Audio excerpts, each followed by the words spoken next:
ഇത് ഞാൻ നിങ്ങൾക്കായി നൽകുന്ന എന്റെ ശരീരം. എന്റെ ഓർമ്മയ്ക്കായി ഇത് ചെയ്യുവിൻ.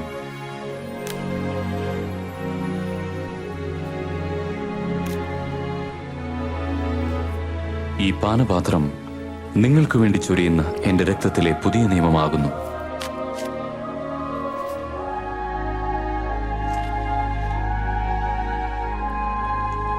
വിനയത്തിൻ മാതൃക നൽകാൻ, സ്നേഹത്തിൻ പൊൻകൊടി നാട്ടാൻ,